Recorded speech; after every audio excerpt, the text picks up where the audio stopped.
எனதன்பு மகர ராசிக்கார நேயர்களுக்கு எனது இனிய வணக்கம். நம்ம இன்னைக்கு வீடியோ பதிவுக்குள்ள முழுமையா போறதுக்கு முன்னாடி முருகரை மனதார வணங்கிட்டு வீடியோ பதிவுக்குள்ள போகலாங்க. ஓ முருகா போற்றி, ஓ முருகா போற்றி, ஓ முருகா போற்றி, எனக்காக்கும் முருகனே போற்றி. நல்லதே நடக்கும், நல்லது மட்டும்தான் நடக்கும். நம்மளோட மகர ராசிக்காரங்க கடின உழைப்பாளிகளா இருக்காங்க. அடுத்தவங்க செய்ய முடியாதுன்னு ஒதுக்கி வச்ச காரியத்தை கூட அழகா திட்டம் தீட்டி முயற்சி பண்ணி அந்த காரியத்துல வெற்றி அடையக்கூடியவங்களா இவங்க இருக்காங்க. இவங்களுக்கு பொறுப்புணர்ச்சி அதிகமாகவே இருக்கு. ஒழுக்கமும் கட்டுப்பாடும் உடையவங்களா இவங்க வாழ்ந்துகிட்டு இருக்காங்க. இவங்க ஒரு இலக்கை அடைய உறுதி பண்ணிட்டா அந்த இலக்கை அடையும் வரை இரவு பகல் உறங்காம உழைச்சுக்கிட்டே இருப்பாங்க. இவங்க வாழ்க்கையில எவ்வளவு பிரச்சனை வந்தாலும் அதை பத்தி துளி கூட கவலைப்பட மாட்டாங்க. ஆனா நெருங்கிய உறவின் வாழ்க்கையில ஏதாவது ஒரு பிரச்சனை வருதுன்னு வச்சுக்கோங்க, ஓடி போய் உதவி செய்யக்கூடியவங்களா இவங்க இருப்பாங்க. மகரம் ராசிக்காரர்களே, நீங்க ஒரு நாள் கீழே விழுந்துடுறீங்க அப்படின்னா ஒரு நாள் எழுந்து நின்றுதாங்க ஆகணும். அப்படி நீங்க எழுந்து நிக்கிறதுக்கான இடத்த பிடிக்கல அப்படின்னா இனி வரக்கூடியவங்க எல்லாருமே உங்களை ஏறி மிதிச்சுட்டு போயிடுவாங்க அப்படின்னு உங்க வாழ்க்கையில நீங்க புரிஞ்சுக்கோணுங்க. ஏன்னா எழுந்து நிக்க வேண்டியது உங்களோட கடமை, சரிங்களா? ஏதோ கால சூழ்நிலையினால நமக்கு சில தடுமாற்றங்கள் நடந்திருக்கலாம். ஏன்னா இந்த ஏழரை சனியுடைய தாக்கத்துல மகர ராசிக்காரங்க எல்லா விதமான துன்பங்களையும் அனுபவிச்சாச்சு, மன ரீதியாகவும் உடல் ரீதியாகவும். அப்படிப்பட்ட மகர ராசியினரை பொறுத்த அளவுக்கு இந்த தமிழ் புத்தாண்டுக்கு பிறகு நிறைய மாற்றங்கள் வரப்போகுது. ஆரோக்கிய ரீதியா கடந்த பல வருடங்களா மகர ராசிக்காரங்க பல பாதிப்புகளுக்கு உள்ளாக்கிட்டு இருக்காங்க அப்படிங்கிறது இந்த பதிவை பார்க்கும் இந்த ராசியினருக்கு தெளிவாவே தெரியும். ஆமாங்க, நல்லா இருந்தா என் உடம்புல திடீர்னு இந்த பிரச்சனை வந்துச்சு. நல்லா, அதாவது பெரும்பாலும் பாருங்க மகர ராசிக்காரர்களுடைய வாழ்க்கையில நடக்கக்கூடிய ஒரு விஷயம் என்னன்னா, ஒரு காலத்துல நல்லா வாழ்ந்தவங்க அப்படிங்கிற பேர் இவங்களுக்கு இருந்துகிட்டே இருக்கும். ஒரு காலத்துல ஆரோக்கியமா இருந்தவங்க, ஒரு காலத்துல செல்வ செழிப்போட வாழ்ந்தவங்க, ஒரு காலத்துல எல்லோருக்கும் கடன் கொடுத்தவங்க, இன்னைக்கு இவங்க கடனாளி ஆயிட்டாங்க. இப்படி ஒரு காலத்துல நல்லா நன்றாக வாழ்ந்ததற்கான அமைப்புகளை கொண்டவங்களா இந்த மகர ராசிக்காரங்க இருக்காங்க. அப்படின்னா இனி வரக்கூடிய காலத்திலையும் நீங்க பழைய மாதிரி நல்ல இடத்தை பிடிச்சே ஆகணும். நீங்க தான் உங்களுடைய வாழ்க்கையுடைய ஆரம்பமா இருக்க முடியும். அதாவது இவ்வளவு நாள் கிரக நிலைகள் கொடுத்த பலன்களால சோதனைகளும் தடுமாற்றத்தையும் பார்த்து தடுமாறியாச்சு, கீழே விழுந்தாச்சு. தடுமாறி நீங்க எந்திரிச்சதற்கான நேரத்தையும் காலத்தையும் கடவுள் இப்ப கொடுக்கிறாரு. அப்படின்னா இப்ப உங்க பக்கம் நிறைய கடமைகள் இனி எதிர்பார்க்கப்படும். இனி பிரபஞ்சம் உங்க சைடு இருந்து நிறைய விஷயத்தை எதிர்பார்க்கும். இறைவனே உங்களிடமிருந்து எதிர்பார்க்கக்கூடிய நேரமா இந்த நேரம் இருக்கு. என்னங்க எதிர்பார்க்கணும்னு அப்படின்னா, ஆமா, ஒரு மனிதனா நீங்க எதையெல்லாம் இனி அமைச்சுக்க போறீங்க அப்படின்னு இவ்வளவு நாள் கிரகநிலைகள் உங்களுக்கு ஒவ்வொரு விஷயத்தையும் அமைச்சு கொடுத்துச்சு. இனி மகர ராசிக்காரங்க உங்களுக்கான இடத்தை அமைக்க வேண்டிய நேரம், உங்களுக்கான நேரத்தை நீங்க உருவாக்கி கொள்ளக்கூடிய ஒரு அற்புதமான ஒரு காலமா உங்களுக்கு இந்த காலம் இருக்கு. குருவின் 7ஆம் பார்வை இந்த விஷயத்தை எல்லாத்தையுமே உங்களுக்கு யோசிக்க வைக்கும். எதனால இங்க இருக்கும், என்ன பண்ணிட்டு இருக்கோம், இந்த குறைபாடுகள் எல்லாம் ஏன் வந்துச்சு, எந்த இடத்துல அலட்சியமா இருந்தோம், நம்ம கிட்ட இருக்கிற மைனஸ் முக்கியமா உங்களிடம் உள்ள குறைபாடுகளை உங்களை தேட வைக்கும். இதுதான் ஒரு மனிதன் முழுமையான ஒரு நல்ல சிறந்த மனிதனா மாறதுக்கான முதல் அறிகுறி. என்ன தெரியுங்களா? தான் பக்கம் என்ன குறை இருக்குங்கிறத முதல்ல தேட ஆரம்பிப்பான். அதாவது தொடர்ந்து தடுமாற்றத்தையும் தொடர்ந்து தோல்விகளையும் தொடர்ந்து ஒரு முன்னேற்றம் இல்லாத சூழ்நிலையும் வாழறவங்களுடைய பழக்க வழக்கம் என்னன்னா, காரணத்துக்கு வெளியாட்களை தேடிட்டு இருப்பாங்க. இவங்களால இப்படி ஆயிடுச்சு, இவங்களால என்னால வர முடியல, இந்த விஷயம் இப்படி பண்ணிட்டாங்க, அதனால என்னால முன்னேற முடியலன்னு சொல்லி மற்றவர்களை காரணம் காட்டிட்டு இருப்பாங்க. என்று ஒரு மனிதன் தன்னிடம் உள்ள குறைகளை தேட ஆரம்பிக்கிறானோ, தன்னிடம் உள்ள தவறுகளை சரி செய்து கொள்ள ஆரம்பிக்கிறானோ, அன்னைக்கு அந்த மனிதன் இனி முன்னேற்ற பாதையை நோக்கி பயணிக்க ஆரம்பிச்சிட்டான் அப்படிங்கிற நேரத்துக்கான அறிகுறியா இருக்குங்க.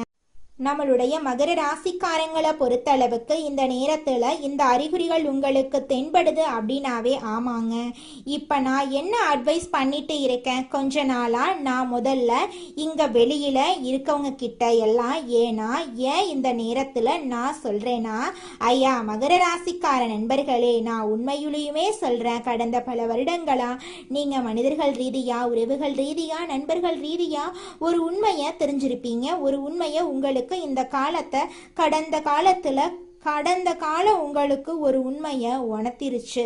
என்ன தெரியுங்களா?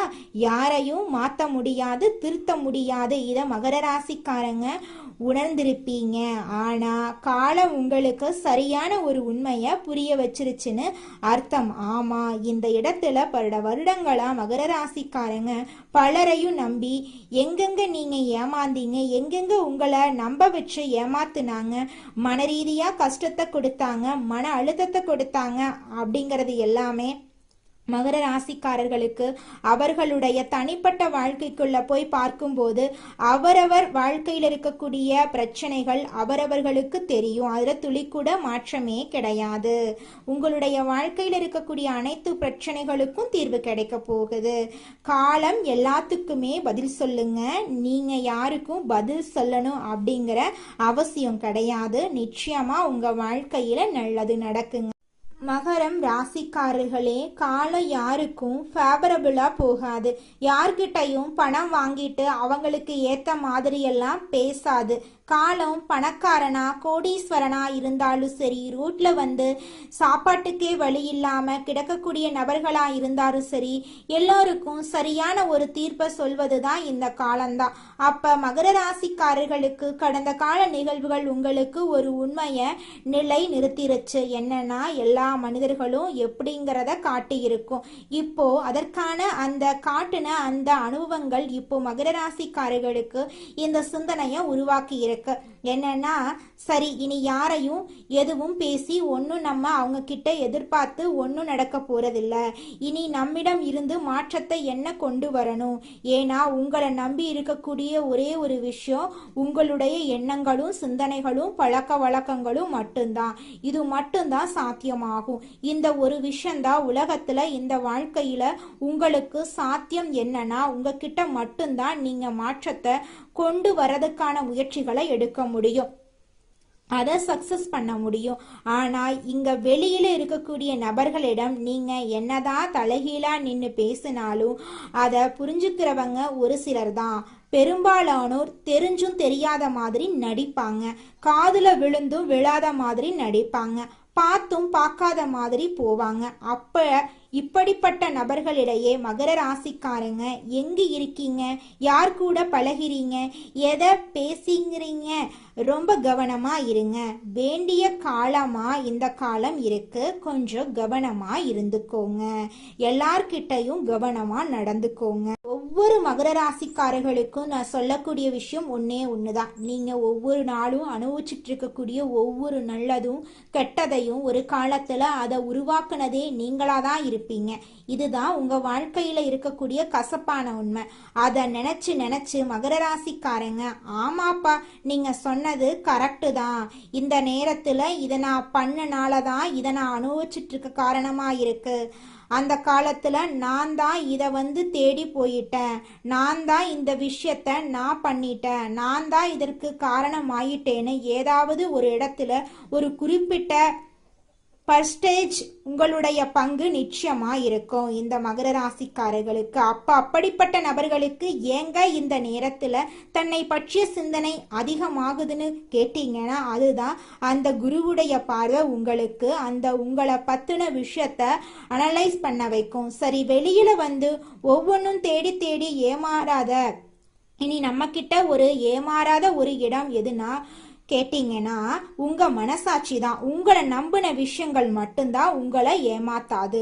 வேற யார நீங்க இந்த இடத்துல யார வேணாலும் எடுத்துக்கோங்க, எந்த உறவுகளை வேணாலும் எடுத்துக்கோங்க, நீங்க எந்த நேரம் வேண்டுமானாலும் உங்களுக்கு எதிராக அவங்க பேசலாம், உங்களை ஏமாத்தலாம், அது எப்படி வேணாலும் நடக்கும். அது காலம் போடும் புதிர்.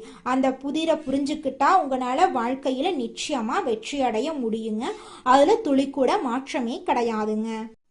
மகரம் ராசிக்காரர்களே, உங்க மனசுல நல்ல எண்ணங்கள் நல்ல சிந்தனைகள் தோன்றுது அப்படின்னாவே நீங்க ஒரு புதிய மனிதனா மாற போறீங்கன்னு அர்த்தங்க. புதிய சிந்தனைகளும் புதிய பழக்க வழக்கங்களும் உருவாக போகுதுன்னு அர்த்தம்.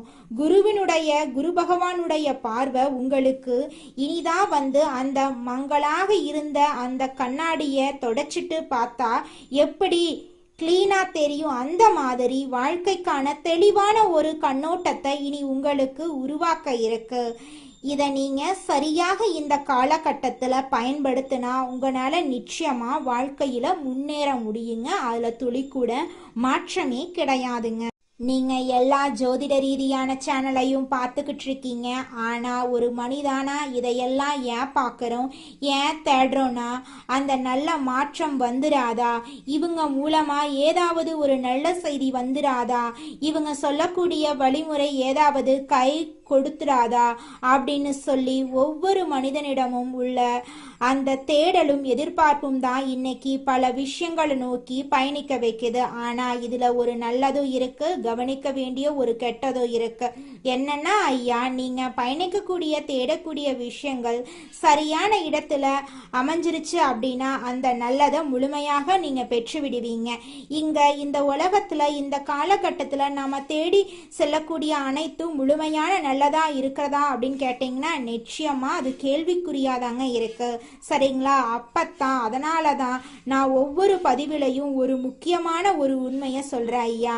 நீங்க தேடி போறதை விட ஒரு நல்லது உங்களை தேடி வர்றது தான் உங்க வாழ்க்கைக்கு ரொம்பவும் நல்ல விஷயமா இருக்கும்.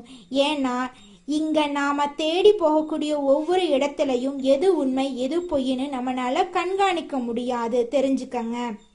உங்களுடைய வாழ்க்கையில நேரங்காலம் நல்லா இருந்தா நிச்சயமா நல்லது உங்களை தேடி வருங்க. அதுல துளி கூட மாற்றமே கிடையாதுங்க.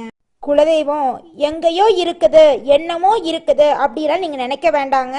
நீங்க எங்கிருந்தாலும் ஒரு தீபம் ஏற்றி வச்சு அந்த தீப ஒளியில தெய்வங்கள் இருக்கிறாங்க அப்படின்னு நினைச்சு வழிபாடு செய்யுங்க. குலதெய்வமே தெரியாவிட்டாலும் வீட்டுல தீபம் ஏற்றி வச்சு ஏதாவது ஒரு நல்ல நாள்ல குலதெய்வத்தை நினைச்சு வழிபாடு செய்யுங்க. குலதெய்வ வழிபாடு குலம் காக்குங்க, குலம் தலைக்கும். முதல்ல குலதெய்வம், அப்புறம் இஷ்டப்பட்ட தெய்வம், அப்புறம் உங்களுக்கு விருப்பப்பட்ட தெய்வங்க. எந்த கோயிலுக்கு போனாலும் என்ன பண்ணாலும் ஏற்றமில்லை அப்படின்னு நீங்க சொல்லுவீங்க. தினமும் எந்திரிச்ச உடனே சூரிய பகவான நமஸ்காரம் பண்ணுங்க. அவங்களுடைய அனுகிரகம் இருந்தா போதும். மற்ற கிரகங்கள் எல்லாம் சாதகமா இல்லைனா கூட பரவாயில்ல, அந்த சூரியனுடைய பிரகாசம் உங்க வாழ்க்கையவே பிரகாசமா மாத்திருங்க. அந்த வெளிச்சம் உங்களை வந்து சேருங்க. உங்க வாழ்க்கையில் இருக்கக்கூடிய கண்ணீரெல்லாம் கரைஞ்சு போயிருங்க. அடுத்ததாக நம்முடைய மகர ராசியில் இருக்கக்கூடிய ஒவ்வொரு நட்சத்திரக்காரர்களுக்கும் இந்த மாதம் எப்படி அமைஞ்சிருக்குன்னு தெரிஞ்சுக்கலாங்க. முதலாவதாக நம்முடைய மகரம் ராசியில் இருக்கக்கூடிய நட்சத்திரம் உத்திராடம் 2, 3, 4ஆம் பாதம். உங்களுக்கு இந்த மாதம் எப்படி அமைஞ்சிருக்குன்னு தெரிஞ்சுக்கலாங்க. இந்த மாதம் புதிய வீடு கட்டும் எண்ணமெல்லாம் நிறைவேற போகுது. உடல் நிலையில நல்ல முன்னேற்றம் ஏற்பட போகுதுங்க. எதிர்பார்த்தபடி வருமானம் உங்களை தேடி வர போகுதுங்க. குடும்ப தேவைகளை நீங்க பூர்த்தி செய்ய போறீங்க. பிள்ளைகளுக்கு நல்ல வரன் அமைய போகுது. பிரிந்து வாழ்ந்த தம்பதியினர் எல்லாருமே இந்த காலகட்டத்துல ஒன்று சேர போறீங்க. இல்லறத்துல சந்தோஷம் நிலைச்சிருக்க போகுது. இது நாள் வரைக்கும் நீங்க வேண்டான்னு உதறி தள்ளிட்டு போன சொந்த பந்தங்கள் எல்லோருமே இனி வரக்கூடிய காலங்கள்ல உங்களை தேடி வரப்போறாங்க. வெளிநாட்டிலிருந்து நல்ல தகவல்கள் வந்து சேரப்போகுது. நீங்க எதிர்பார்த்த அரசு வேலையெல்லாம் உங்களுக்கு இந்த காலகட்டத்துல கிடைக்க போகுதுங்க. அடுத்ததாக நம்முடைய மகரம் ராசியில் இருக்கக்கூடிய நட்சத்திரம் திருவோணம். உங்களுக்கு இந்த மாதம் எப்படி அமைஞ்சிருக்குன்னு தெரிஞ்சுக்கலாங்க. இந்த மாதம் பிரிந்த தம்பதியினர் ஒன்று சேருவாங்க. தொழிலதிபர்கள் தொழிலை விரிவு செய்து புதிய பங்குதாரர்களையும் பெற போறீங்க. அரசு ஊழியர்களின் வேலை பளு குறைய போகுது. ஒரு சிலர் எதிர்பார்த்து காத்திருக்கும் பதவி உயர்வு, விரும்பிய இடத்துக்கு வேலை மாற்றமும் ஏற்பட போகுது. உங்க குடும்பத்துல இது நாள் வரைக்கும் தடைப்பட்ட அனைத்து காரியங்களுமே இனி வரக்கூடிய காலங்கள்ல தங்கு தடையின்றி நீங்க நினைச்ச மாதிரி நடக்க போகுது.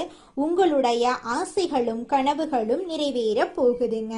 அடுத்ததாக நம்முடைய மகரம் ராசியில் இருக்கக்கூடிய நட்சத்திரம் அவிட்டம் 1, 2ஆம் பாதம். உங்களுக்கு இந்த மாதம் எப்படி அமைஞ்சிருக்குன்னு தெரிஞ்சுக்கலாங்க. இந்த மாதம் உங்களுக்கு நம்பிக்கை தரும் நாளாக இருக்கும். தொட்ட காரியம் அனைத்திலும் நன்மைகளை பெற போறீங்க. நல்ல வருவாய அடைய போறீங்க. குடும்பத்தினர் தேவைகளை நீங்க பூர்த்தி செய்ய போறீங்க. தம்பதிகளிடையே இணக்கம் கூட போகுது. வீட்டில் தடைபட்டு வந்த சுபகாரியங்கள் இனிதே நடக்க போகுதுங்க. பிள்ளைகளுக்கு திருமண வரன்கள் கைகூடி வரப்போகுது. உங்களுடைய ஆசைகளும் கனவுகளும் நிறைவேற போகுது. உங்களுடைய கையில பணப்புழக்கம் அதிக அளவில் இருக்க போகுது. உங்களுடைய உடல்நிலை நல்லா இருக்க போகுது. உங்களுடைய மனக்கவலைகள் காணல் நீரா கரைஞ்சு போக போகுது. இது நாள் வரைக்கும் உங்க குடும்பத்தில் இருந்த அனைத்து பிரச்சனைகளுக்கும் படிப்படியாக தீர்வு கிடைக்க போகுது. உங்களுடைய குடும்பத்துல சந்தோஷம் நிலைச்சிருக்க போகுதுங்க. நம்ம ராசி மண்டலத்துல 10ஆவதா இருக்கக்கூடிய ராசி தாங்க மகரம் ராசி. மகரம் ராசியின் அதிபதி சனி பகவானுங்க. உத்திராடம் 2, 3, 4ஆம் பாதம், திருவோணம், அவிட்டம் 1, 2ஆம் பாதங்கள்ல பிறந்தவங்க மகரம் ராசியில பிறந்தவங்களா கருதப்படுறாங்க. நம்மளுடைய மகரம் ராசிக்காரங்களுக்கு நட்பு ராசியா இருக்கக்கூடியவங்க யாராருன்னு பாத்தீங்கன்னா ரிஷபம், கன்னி, மகரம், மீனம், விருச்சிகம் இவங்க எல்லாரும் மகரம் ராசிக்கு நட்பு ராசியா இருக்காங்க. மகரம் ராசியில பிறந்தவங்க மிகவும் இரக்க குணம் கொண்டவங்களா இருக்காங்க. இவங்களுடைய அழகான பேச்சால எதிரிகள் எல்லாத்தையும் நண்பனாக்கக்கூடிய அளவுக்கு திறமை இருக்குதுங்க. இவங்களை பொறுத்த வரைக்கும் தன்னுடைய வாழ்க்கையில 1000 பிரச்சனை இருந்தாலும் அதை பத்தி துளி கூட கவலைப்பட மாட்டாங்க. ஆனா நெருங்கிய உறவுக்கு ஒரு கஷ்டம் வருதுன்னு வச்சுக்க ஓடி போய் உதவி செய்யக்கூடியவங்களா இவங்க இருப்பாங்க. தன்னுடைய குடும்பத்துக்காக ஒட்டுமொத்த வாழ்க்கையுமே அர்ப்பணம் செய்யக்கூடியவங்களா இருக்காங்க நம்மளுடைய மகரம் ராசிக்காரங்க. உங்கள் வாழ்க்கையில் மேலும் நல்லதெல்லாம் நடக்க நீங்கள் செய்யக்கூடிய பரிகாரம் என பார்த்தீங்கன்னா உங்கள் வீட்டுக்கு பக்கத்தில் இருக்கக்கூடிய வயதான முதியவர்களுக்கு உங்களால் முடிந்த உதவிகளை செஞ்சுக்கிட்டு வாங்க. இந்த உதவியை செய்யறதன் மூலமாக நீங்கள் செஞ்ச பாவங்கள் நிச்சயமாக குறையுங்க. உதவி செய்யணும் அப்படிங்கிறதுக்காக நீங்கள் ஆயிரக்கணக்கில் லட்சக்கணக்கில் பணம் செலவு பண்ணணும் அப்படிங்கிற அவசியம் கிடையாதுங்க. உங்களால் முடிஞ்ச அளவுக்கு ஒரு வேளை முதியவர்களுக்கு உணவு வாங்கி கொடுத்தா கூட போதுங்க. இந்த உதவியை செய்யறதன் மூலமாக உங்கள் வாழ்க்கையில் நல்லது தாங்க நடக்கும். நல்லது மட்டும்தாங்க நடக்கும். நன்றி, வணக்கம்.